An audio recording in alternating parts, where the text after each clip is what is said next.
भाई public demand में patients के आए दिन केसेस आ रहे हैं सिस्ट के और बहुत कॉमनली है। तो पब्लिक डिमांड पे सिस्ट की क्लासिफिकेशन और वो क्यों होता है आपके लिए है। सबसे पहला सिस्ट है रेडिकुलर सिस्ट, जिसको हम पेरियपाइकल सिस्ट भी कहते हैं, जो होता है root tip of a non vital, जो डेड दांत होते हैं। अब वो क्यों होता है? इन्फ्लामेशन और infection in the dental pulp. दूसरा है डेंटिजरस सिस्ट, जो form around the crown of the unerupted tooth, जो इंपैक्टेड दांत होता है। अब कॉमन एसोसिएशन है इंपैक्टेड विजडम टूथ का कारण है। अब तीसरा है नेसोपैलेटाइन सिस्ट, जो डेवलप होता है in the mid line of the maxilla upper jaw behind the incisor teeth. उसके बाद है ग्लोबुलो मैक्सिलरी सिस्ट, जो होता है between the roots of the maxillary lateral incisor and the canine teeth. उसके बाद है नेजोलेबियल सिस्ट, जो एक्सटेंड होता है अपर जॉ और स्वेलिंग होती है region of the nose and the upper lip.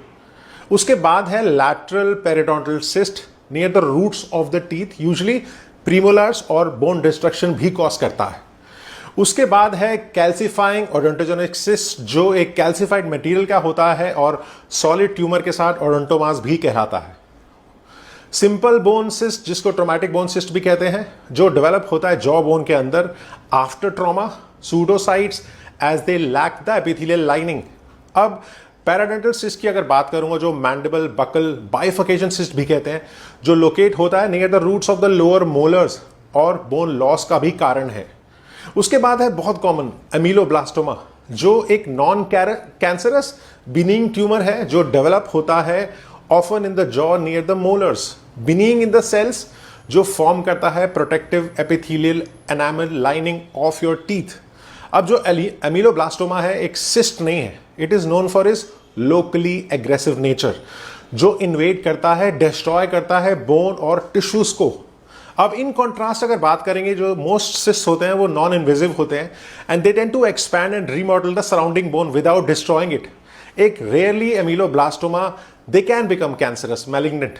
अब वो स्प्रेड हो सकता है जैसे lymph node in the neck and lungs, तो आइडेंटिफाई करना जरूरी है। उसके साथ साथ ग्लैंडुलर ओडोंटोजेनिक सिस्ट, जो एक रेयर सिस्ट है that have a gland like appearance under the microscope. उसके बाद last but not the least odontogenic keratocyst, जो एक एग्रेसिव सिस्ट है और मल्टीपल हाई रिकरेंस रेट है और होता है remnants of the tooth forming tissues. So identify करना सिस्ट को और ट्रीटमेंट कराना नीड ऑफ एन आवर है। Thanks lot.